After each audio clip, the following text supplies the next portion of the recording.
Guys, today we're going to take a look at some RTA comps from some players that are not super fast. They are very comfortable taking turn 2. They have gotten accustomed to the play style of reacting to what their opponent is picking, and I think this could benefit a lot of you. I know it's not very exciting and sexy, and you guys are like, oh, I want to play with the Art Masters and the Beast Riders and the Ryus and all these other things, the Cleaves and all these things, and a lot of you guys don't really have, let's be real, a lot of you guys, some of you guys do have the speed to get away with it, but a lot of you guys don't have the speed to get away with running some of these fast, aggressive comps. Even if you have the right units, you're like, great, now what do I do? My Swift set is plus 170.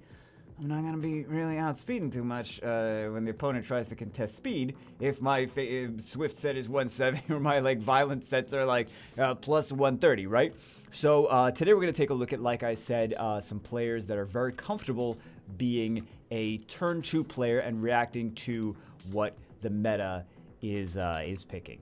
First comp that we're going to take a look at is this guy. I can't pronounce that name, so I'm just going to call him Kai. The opponent is picking a very fast, aggressive, lot of stuff based on speed. Bans out the Leo. Leo, Lulu, and Verd is a pretty nasty combination of just getting so many turns and so many turns and so many turns and healing and more turns and more healing and more turns and more healing. Then he's got the HP leader skill from the Mo Long. He really didn't have a whole lot of leader skills to go by. And then he's got the Diana, which increases attack gauge when your allies get attacked. So one of the things here that I want to mention is Leo, Diana, and Vertiheel all have passes. A lot of the best turn 2 units are units that have passes, right? So he took some damage from the Diana. Diana got hit a few times. Mo Long took some damage, basically did the damage to himself. And now Lulu is just going to be able to sustain as much as she wants. Like infinite sustain Lulu, right? So he gets, he didn't have skill 3 to do another defense break there, but Diana's just going to do Diana things. Tanky, bruiser units. Mo Long and Diana both, I mean, you guys are watching the match. You know that they are both threats. They're both taking down some of the enemy units. As soon as, at this point, the enemy actually has no defense breaks, right? So, and then Diana can definitely take down the Water Ryu. And this is the person on the right-hand side, Chewy's, is actually at least a Guardian player, because you can see from all those wings are all Guardian wings. Those are the ones with the lightning on them. Those are all Guardian wings. Next match, same guy picks a sustain unit first, and then two threats, but also one of them is a leader skill, and one of them, I consider the Diana's shield sustain. So bans out the biggest leader skill from that side, and then he's got some interesting passives. He's got that the Wind Sniper passive, where if he gets glanced on, he's going to increase his attack gauge and also buff his attack power, and that can just take a look at that buffed his attack gauge as well. He actually missed he got lucky. He missed the defense break on there with the fire on the onimusha. If he would have hit on top of that defense break, I know you guys are thinking like, oh, why didn't he hit on top of that defense break with the Moor? But if he would have hit that sniper with the defense break, he would have probably glanced on him, and then he would have stolen a turn, right? So, does a little damage from Diana. But pay attention to the units that he's picking here. The big takeaway from this, which I want you guys to pay attention to, is the fact that they have passives. Passives. Because if the opponent is taking turn 1, then you need to be able to do stuff when you are not getting turns, because your opponent is going to be getting a lot of turns, right? He's going to take turn 1, he's going to turn cycle, he's going to do things, he's going to strip you, he's going to attack gauge, reduce you, he's going to do all these different things. So your units need to be able to do things, be effective when they are not taking actual turns. So passives will help that, right? So like Molly's glancing hit, and then Diana increases attack gauge. And I feel that one of the rune sets that's kind of underrated for turn 2 comps is Nemesis. I don't really see too many. I mean, you see Nemesis on a few things. I know that we did a video where someone was using Nemesis in a weird fashion with like the light giant warrior, and it was just an interesting use of Nemesis. But I think that Nemesis is actually a little bit underrated for turn 2 comps. Although For example, the Light Mermaid uses Nemesis a lot too. A lot of people put Nemesis on her, but I just think that Nemesis in general is a kind of underrated for some of these turn 2 comps. Next match, same guy goes for, again, basically the same picks. He goes for a Wind Monkey now, another threat, another HP lead, another passive as well. So let's see, and he must have finished Guardian last season because he's got the Wind Monkey transmog. So at least G1 he finished, right? So he's going for some defense breaks, and then he's going for some big nukes, but that is going to be super tanky and definitely able to survive that. Then he goes for some cleanses and some immunities, comes back from that. He gets another defense break on this poor Wind Monkeys, gets a defense break from Bastet, right? But he has enough damage mitigation. That Light Mermaid is actually doing a decent amount of. He could have killed there. I feel like he should have killed there. Actually, he should have gone for the detonate. Oh wait, actually no, he didn't have the detonate, right? Because he had the he did the Molong, so he didn't have the detonate. So another thing that you see here though is this Wind Monkey's doing a lot of work with his passive. When his allies get attacked, he will revenge. He has a stun on skill 1. Also, that skill 2 he's got a good base speed, and he's got a lot. I don't know why we're talking about the base speed and the turn cycling of the Wind Monkey, but it's really mostly about his passive. When his allies get hit, he's going to counter, and he's going to do the stuns. So at this point, that's more than game. But as we see here, we got the Wind Monkey passive. Also, he has his own damage mitigation. And then we have the Light Mermaid. And then you want to make sure that you get, if you're going for turn 2, you still want to get speed. It's not that you don't want to get any speed at all, but you want to have some speed. You want to have a lot of HP, and a lot of resistance also help. Speed, HP, resistance, and defense also. And then, you know, for artifacts, you want to get like decreased damage from, if you notice a certain, like if you're picking certain units into certain enemies, like, oh, I'm picking this into a lot of fire art masters and a lot of maybe like we saw, I don't know, if, for example, if we see for this match, let's say, if we see Savannah, we see Ciara. Okay, if I'm picking a lot of Wind Monkeys for whatever reason into Savannah, Ciara, maybe I want to do decreased damage from Wind. I'm just throwing out an example before we go into the next match. Next match, different person, not same playstyle, very similar playstyle. We got the Vertiheal, we got the Molong, we got the Molly. You see he picked the Leo into the double Beast Riders. Beast Riders do damage based on speed, so of course, and also has element advantage, element neutral for Savannah, element advantage over the Barbara. So Leo's a fantastic pick into not only just Barbara, but double Beast Riders even better, right? So goes for some damage into Shungpung, gets the revenge. Antares is down though. Antares is down. So now we just have a lot of passives, right? Well, not a lot of passives. We got 3 passives. So Savannah dismounted. They do still have a defense break, which they missed, and this is one of the reasons that you want decent resistance on a lot of this stuff, right?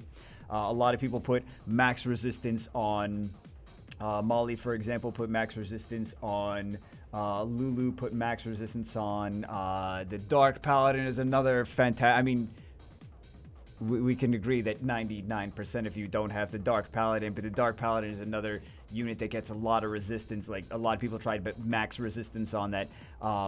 The Light onimusha is another one, max resistance. Just try to make it super tanky, very annoying. These things can do real damage soloing teams. Next match from player 2, and it's fairly similar. It's got the Molong, it's got the Molly, it's got the Vertiheal, bans Leo, and then also we have a Wind Onimusha in here. The Wind Onimusha, I think, is a pretty underrated unit. People that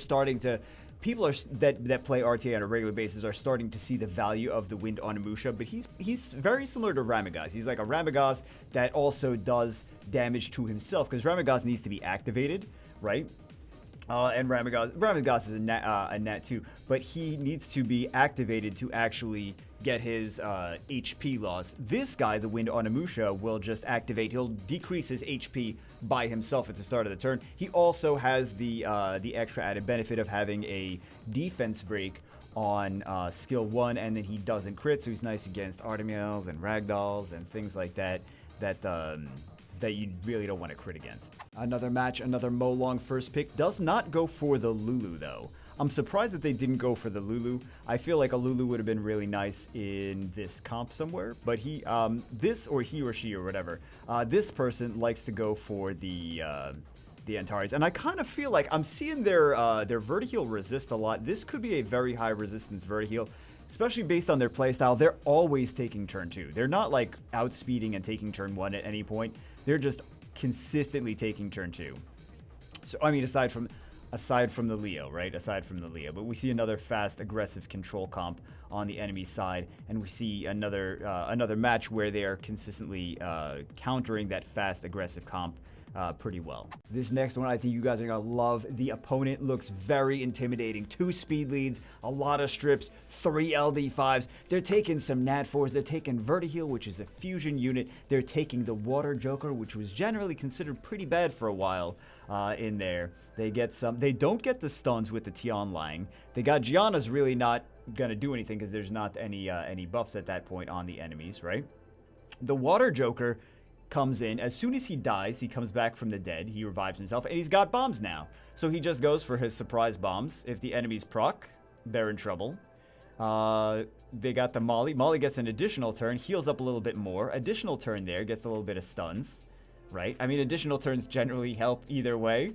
But there we go. And Ciara's dead as soon as she moves. And this was a pretty decent takedown of a comp consisting of some really OP units, like 3 really OP LD5s and 2 really good regular Nat 5s. And you really, I think a lot of people wouldn't consider like, oh, let me build the Water. If you play RTA on a regular basis all the time, you know at this point that the Water Joker is a legitimate pick.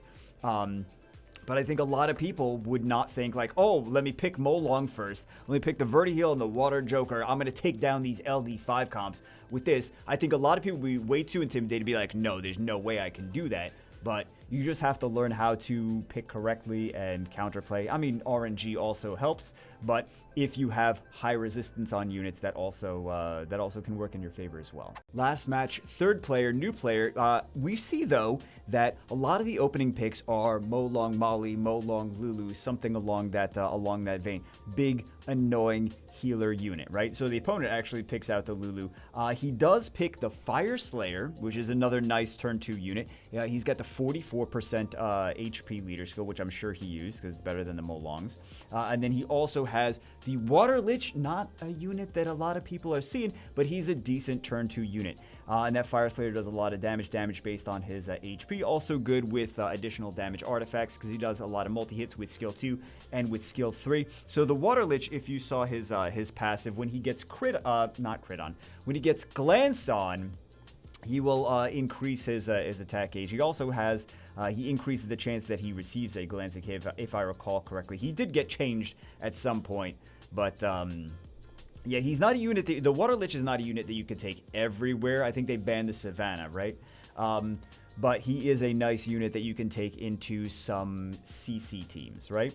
So he's got the multi-hits with skill. Also, the multi-hits with skill 2 is now a single target. It used to be random targets, but now it's only one target, so you guarantee that it's going to hit, multi-hit, and a defense break into... Well, I mean, you're not guaranteed to get a defense break, but you're guaranteed to hit like the same target instead of like, I don't know who I'm even going to hit or what passives am I going to proc or what the situation is. But now he funnels all his hits into one unit. He does multi-hits, and he's basically a...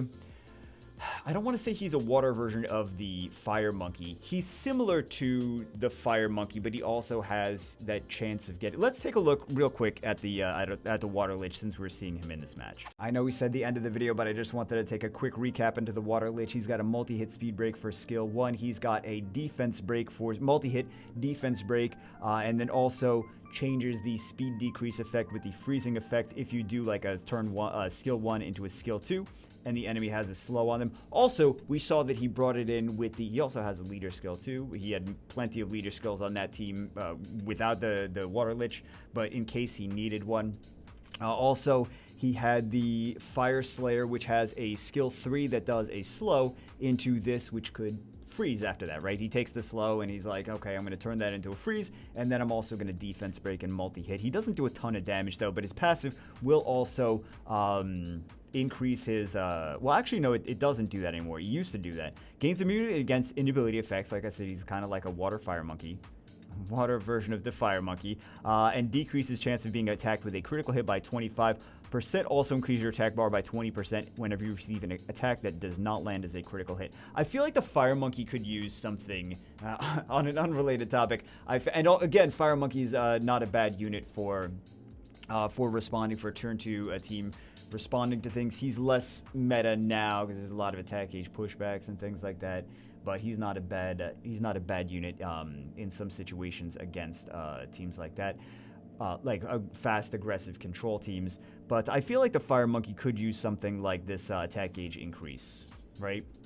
Whenever he gets hit with a glancing hit or whatever, he could use. It could be cool to see the fire monkey have that, right? Because we saw that he was getting like extra resistance and things now, but yeah, it could be cool to see him have something like that. But anyway, that's it for this one. Hope you guys enjoyed it. I just think there's food for thought for some of you that don't have crazy super fast runes. I mean, you still do need some speed on some units, like for example Molly and Lulu and Molong and things like that. You do want some speed on it, but you don't have to have like these crazy 180 speed or plus not 180 speed total, plus 180 speed violence sets on some of these units, because it's better to have efficiency. It's better to make sure you have like a larger amount of stats like resistance and defense and HP, especially HP, and then a lot of artifacts that are again decreased damage received, decreased crit damage, speed plus portion to lost HP, defense plus portion to lost HP, things like that if you were going to take turn 2 comp. But anyway, that's just food for thought. Hope this helps, because I notice a lot of you guys actually have things that you might be able to be like climb higher in RTA with, and you're just like, no, I need these aggressive, fast, crazy units. And I'm like, but your units aren't fast enough to really run that comp. And then also you'd have to summon that as well. You do have units that you can run this other comp that's a slower one, and just fatter, juicier runes. You guys love those, not speedier, but fatter, juicier ones. Fatter, juicier, whatever, guys. Anyway, that's it for this one. Hope you guys enjoyed. I'll see you as always in the next one.